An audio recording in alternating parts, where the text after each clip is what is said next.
Mesdames et messieurs, assalamu alaikum wa rahmatullahi wa barakatuh. Que la paix, bénédiction, mais aussi la miséricorde d'Allah soit sur vous tous. Et en fait, comme d'habitude, je suis tout à fait ravi de vous retrouver dans cette édition de culture religieuse. Et aujourd'hui, on va bien sûr poursuivre notre discussion concernant les clés du bien et les serrures du mal. Et je dois vous rappeler que notre grand prophète Mohammed sallallahu alayhi wa sallam a dit: le meilleur d'entre vous est celui dont on espère le bien et dont on est préservé du mal. Et le pire d'entre vous est celui dont on n'espère pas le bien et dont on craint le mal. Donc, les explications, les éclaircissements de telles significations de ce hadith, ce sera bien sûr avec notre invité de marque, Dr Sami Mandour, notre grand professeur à l'université de l'Azhar. Vous êtes toujours le bienvenu. Merci. Merci beaucoup. Vous avez les paroles pour nous donner l'interprétation de signification, de ces significations de ce hadith. Oui, bismillahir rahmanir rahim. Alhamdulillah wa salatu wa salamu ala sayyidina rasulillahi wa ala alihi wa sahbihi wa man wala. رب اشرح لي صدري ويسر لي أمري واحلل عقدة من لساني يفقهوا قولي. Bien sûr, c'est un sujet très vaste et donc nous essayons de donner certains points pour essayer de dire à nos chers téléspectateurs, voilà, si vous essayez d'être la clé de bien, comme le dit le hadith, et votre fin sera le paradis, donc essayez de bien insister sur certains points. Le premier point, nous avons déjà insisté, les tawhidullah, c'est-à-dire vouer l'unicité totale à Allah subhanahu wa ta'ala, c'est-à-dire la foi ancrée dans le cœur qui vous pousse à faire le bien. Puisque l'iman, c'est quoi? L'iman, c'est quoi la foi? La croyance ou la foi, ouais. C'est quoi la foi? C'est quoi l'iman chez nous en tant que musulmans? Les éléments disent l'imanu ma waqara fil qalbi wa saddaqahu al-amalu. C'est quelque chose qui est enraciné dans le cœur et ensuite ça doit se refléter sur les actes. C'est-à-dire, c'est pas uniquement quelque chose qui est dans le cœur, mais ça doit être reflété. Et comment on le reflète? C'est par les actes. Donc vous avez donc deux volets cœur, c'est-à-dire croyance intérieure, mais cette croyance intérieure doit influencer vos actes. Ouais. Et donc doit traduire, vous devez traduire cette foi intérieure en actes. Et les actes que la foi doit traduire, ce sont des actes de bien. Sûrement et certainement. Ouais. Puisque aucune bonne foi ne mène jamais au mal. Ouais. Donc la première clé, c'est at-tawhid. Comme nous avons déjà dit, dire la ilaha illallah. La ilaha illallah, ça veut dire quoi? Ça veut dire vous croyez à Allah. Vous croyez que c'est Allah qui vous observe, c'est Allah qui vous guette, c'est Allah qui voit tout. Ouais. Et là, quand même, c'est une chose très importante aussi, puisque ça fait, si vous croyez bien qu'Allah est là, il vous observe, tu arrives à ce qu'on appelle darajat al-ihsan. Normalement, vous avez, il y a différentes catégories. La bienfaisance, al-ihsan. C'est plutôt le perfectionnement de la foi. Parce que vous croyez en Allah subhanahu wa ta'ala. Là, vous avez dit ashhadu an la ilaha illallah wa anna muhammadan rasulullah, attestation de la foi. Traduit par les actes cultuels, as-salat, la prière, le jeûne, le pèlerinage et la zakat. Vous avez donc les 4 piliers de l'islam. Dans ce cas-là, vous êtes musulman, puisque vous avez attesté la foi et vous avez traduit l'attestation de la foi en actes cultuels. Ouais. Deuxième chose, vous devez avoir la foi. Et la foi, comme le dit le hadith, vous avez le hadith de Jibril, c'est un long hadith où Gabriel est venu poser des questions au prophète en lui posant la question à propos de l'islam. Donc il a dit, l'islam, vous avez les 5 piliers de l'islam. Là, premièrement. Deuxièmement, donc la foi c'est quoi? Donc le prophète lui dit, la foi consiste à, vous avez 6 fondements de foi. Croire en Allah, al-imanu billahi wa malaikatihi, donc ange, wa rusulihi, messager et prophète, wa al-imanu billahi wa malaikatihi wa rusulihi wa kutubihi, c'est-à-dire les livres révélés, والقدر واليوم الآخر, le jour du jour dernier, والقدر, donc le 16e, خيره وشره حلوه ومره. Et donc il a posé la question. Le destin, nous devons le bien et le mal, quelque chose de bien et de mal. On doit l'accepter, on doit l'agréer du tout de bon cœur, comme on le dit. Ouais. Justement, nous allons prendre un tout petit reportage. Après ça, on va être ensemble encore une fois pour parler un peu plus de ce sujet, les voies du bien, les clés du bien, voies du paradis, quand même. Les voies du paradis. Mais justement après ce petit reportage.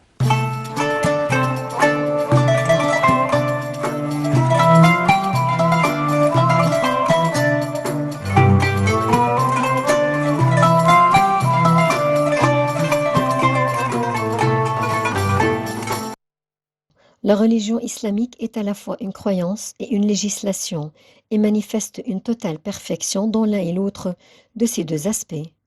Elle ordonne l'unicité d'Allah et interdit l'association. Elle ordonne la sincérité et interdit le mensonge. Elle ordonne l'équité et interdit l'injustice. Elle ordonne la loyauté et interdit la perfidie. Elle ordonne la fidélité et interdit la trahison. Elle ordonne la bonté envers les parents et interdit d'être ingrat envers eux. Elle ordonne d'entretenir des liens de parenté et interdit de les rompre. Elle ordonne le bon voisinage et interdit de causer du tort aux voisins. En un mot, l'islam ordonne toutes les bonnes mœurs et interdit toutes les mœurs viles. Allah dit, certes Allah commande l'équité, la bienfaisance et l'assistance aux proches. Et il interdit la turpitude, l'acte répréhensible et la rébellion. Il vous exhorte afin que vous vous souveniez.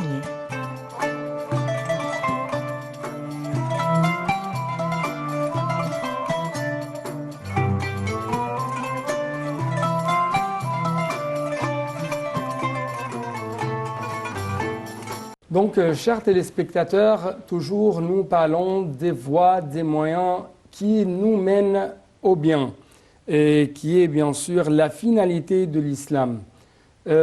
Parmi ces moyens, c'est al-ihsan.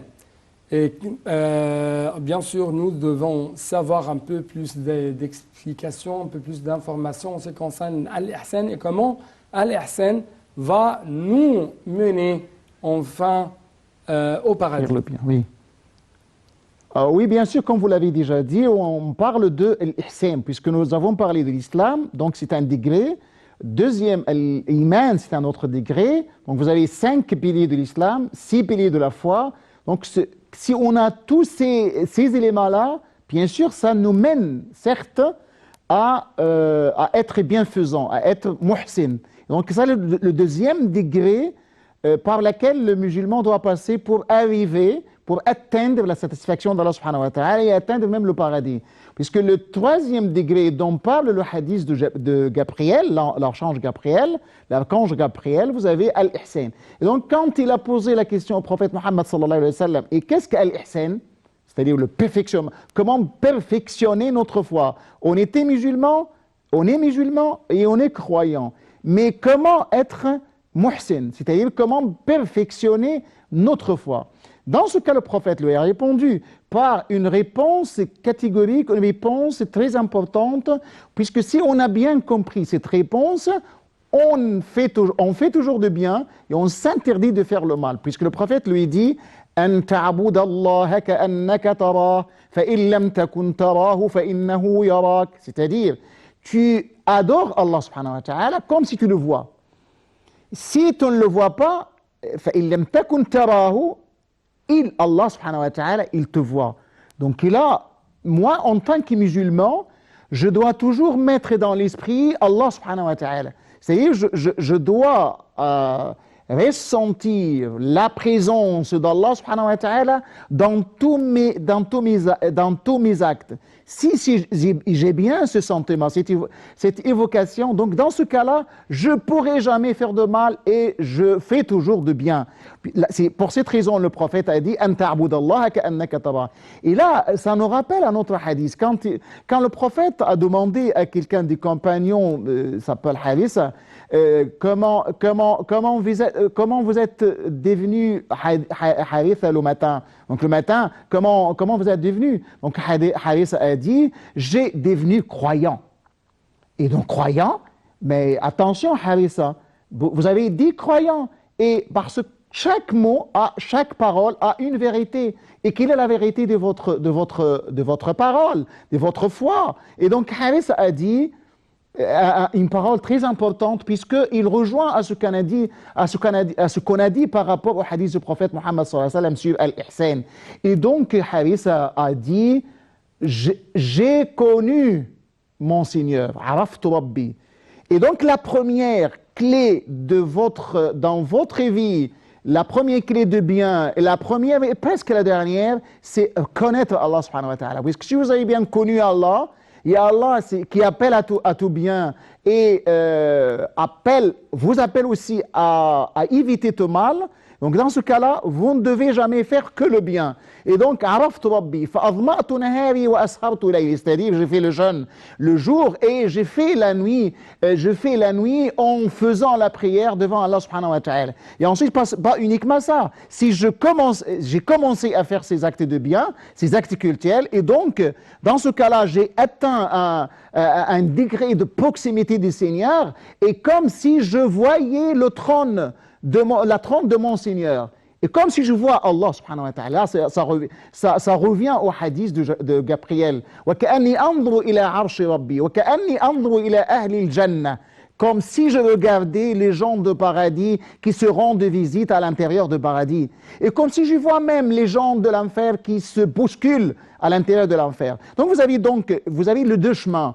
Donc j'ai connu Allah subhanahu wa ta'ala, et Allah qui m'a guidé vers le bien, il m'a dit il faut faire attention, mais il m'a mis en garde contre le mal. Donc dans ce cas-là, je dois m'interdire de faire le mal et je dois faire le bien, et même je dois enjoindre les autres à faire le bien et à interdire aux autres par les moyens les plus efficaces et par l'exhortation, la bonne exhortation et à l'appel à Allah subhanahu wa ta'ala. Donc dans ce cas-là, je pourrais être, comme on le dit, la clé de bien. Donc, nous devons prendre une petite pause avec cette visite que je vous invite bien sûr à visiter avec nos chers téléspectateurs, cette mosquée monumentale qui se trouve dans le Caire islamique, l'ancien Caire.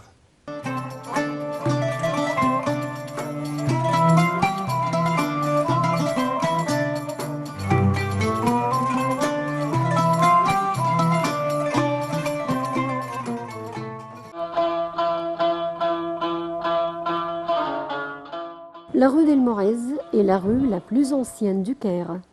Elle a marqué la naissance de la capitale égyptienne en 969 grâce au chef militaire fatimide Jawhar el-Saqili. Ce dernier a construit le Caire à l'ordre du calife Al-Mu'izz el-Din el-Fatimi pour être le siège du règne fatimide. Juste après la fondation de la nouvelle capitale et de la rue d'El Morez, Jawhar el-Saqili a construit la mosquée d'Al-Azhar, qui est devenue plus tard la plus grande et la plus importante université islamique dans le monde. Le visiteur de la rue d'El Morez sent l'odeur de l'histoire qui embaume l'endroit, et ceci grâce au grand nombre de monuments qui l'entourent et qui témoignent de la magnificence de l'architecture islamique à travers plus de 1000 ans. Ces monuments ont fait de la rue d'El Morez un vrai musée ouvert.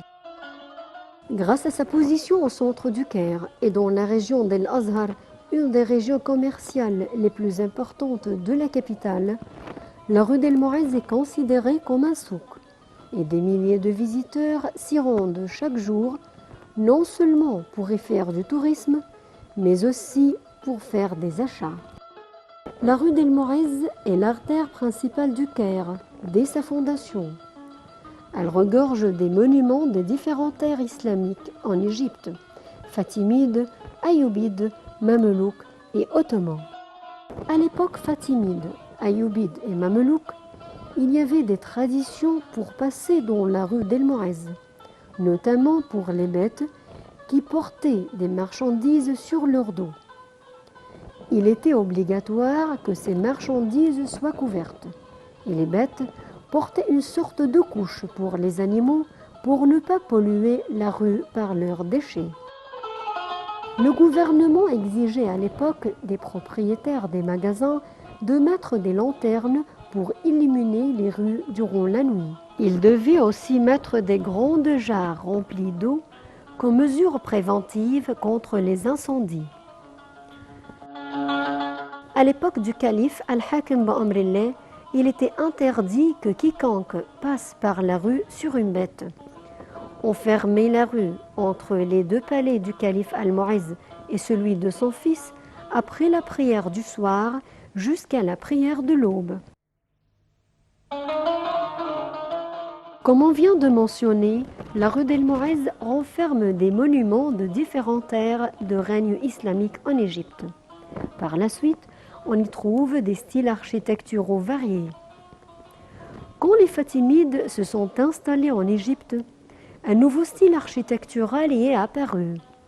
Il s'agit d'un amalgame entre l'architecture andalouse et nord-africain et l'architecture égyptienne, qui a pu très bien s'adapter au nouveau style, tout en lui ajoutant ses propres traits comme le gypse, le bois, la calligraphie kufique et les différentes formes de minarets.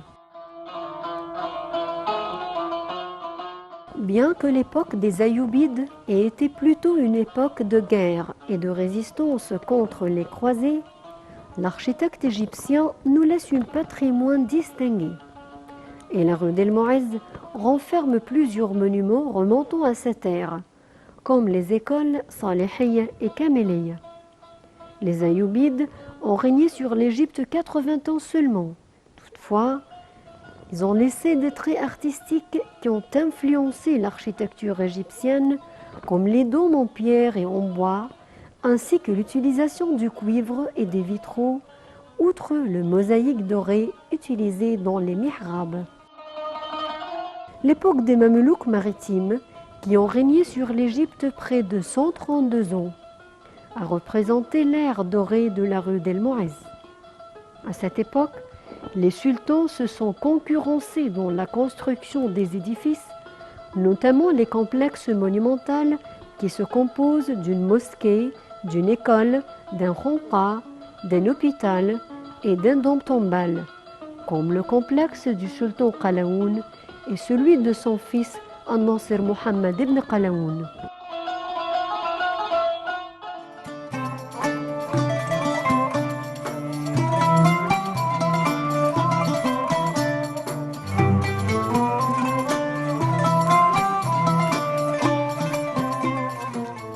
Donc toujours l'islam, aux yeux de l'islam, il y a toujours les gens qui sont privilégiés. Ces gens sont ceux qui appellent au bien. Et encore une fois, après l'ihsan, il y a d'autres moyens, d'autres portes, si je peux dire, qui mènent au bien. Donc c'est à vous cette mission de nous donner, ou plutôt de nous, non seulement donner le chemin, mais plutôt nous montrer comment nous pouvons être parmi les bienfaisants, parmi les clés, les clés du bien. Et oui, comme vous l'avez déjà dit, nous avons d'autres moyens, d'autres clés. On a parlé trop de la première clé, de tawhid, l'unicité d'Allah subhanahu wa ta'ala, croire qu'Allah est là, croire qu'Allah nous observe dans tous nos actes, mais il y a d'autres aussi clés, d'autres moyens par lesquels on pourrait être la clé du bien pour avoir la clé de paradis. Parmi ces grandes clés, vous avez l'accomplissement des actes cultuels, puisque nous, en tant que musulmans, Allah subhanahu wa ta'ala nous a ordonné de faire des actes cultuels. On parle de 5 actes cultuels très importants. On parle de l'attestation de la foi, c'est bien. Vous avez les 4 prescriptions. Vous avez la salat, la prière. Vous avez la deuxième chose. Vous avez al-zakat. Vous avez al-hajj, le pèlerinage. Vous avez aussi le jeûne. Mais vous pourriez vous poser et nous poser une question. Mais comment les actes cultuels nous appellent à faire le bien et nous interdisent de faire le mal? J'essaie de vous rappeler certains hadiths de prophètes à propos de ces actes cultuels. Par exemple, on donne, parce que faute de temps, on essaie de donner 2 exemples. L'exemple de jeûne, par exemple. Le prophète a dit « Inna fil jannati baban yuqalu lahu ar-rayyan la yadkhuluhu illa as-sa'imun fa idha dakhaluhu ughliqa dunahum » C'est-à-dire, le jeûne est une clé du paradis. Et c'est une voie qui mène au paradis et qui mène à une porte particulière bien déterminée du paradis. Et donc, si vous voudriez entrer par cette porte, vous devez observer le jeûne d'abord et avant tout, le jeûne prescrit et ensuite le jeûne facultatif si vous avez quand même les moyens et la capacité de le faire. Donc c'est le jeûne. Et là, vous avez d'autres hadiths du prophète Mohammed sallallahu alayhi wa sallam qui vous incitent à faire le jeûne parce que le jeûne vous empêche de faire le bien. Et vous voyez, le prophète, quand il a appelé aux jeunes de se marier pour se protéger, pourquoi se marier?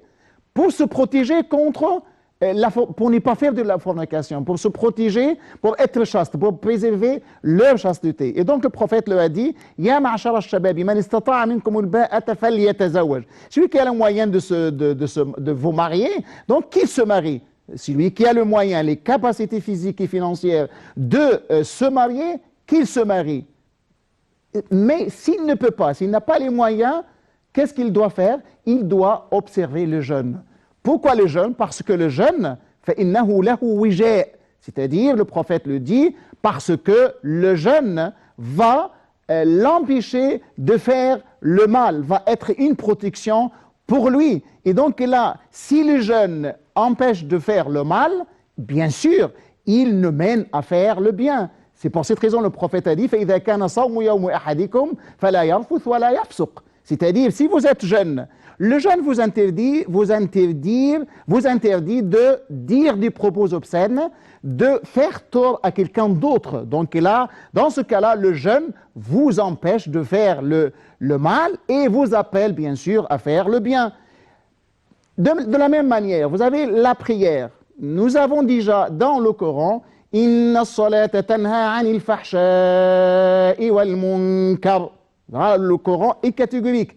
Si vous êtes quelqu'un qui fait la prière, donc vous ne devez jamais faire de la turbitude ou bien des actes banals, parce que Allah a dit Inna as-salata, certes, la prière tanha, interdit de faire les actes blâmables et les actes de la turbitude. Donc si vous êtes un bon musulman, vous devez essayer de s'approprier des clés qui vous mènent bien au paradis. C'est un sujet très vaste, il y a beaucoup de choses à dire, mais faute de temps, on se contente de dire de ce qu'on a dit à ce propos. Peut-être dans d'autres émissions, on va essayer d'éclaircir plus les clés de bien, pour être, comme le prophète le dit, des gens qui appellent au bien et qui interdisent le mal. Donc, avec ça, nous devons, chers téléspectateurs, clôturer cette édition. C'est pourquoi, permettez-moi de vous dire merci beaucoup pour votre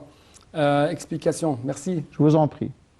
Et c'est pareillement pour vous, chers téléspectateurs. Merci beaucoup pour votre temps. Merci beaucoup pour votre attention. Et à la prochaine. Et avant ça, je dois vous dire Assalamu alaikum wa rahmatullahi wa barakatuh.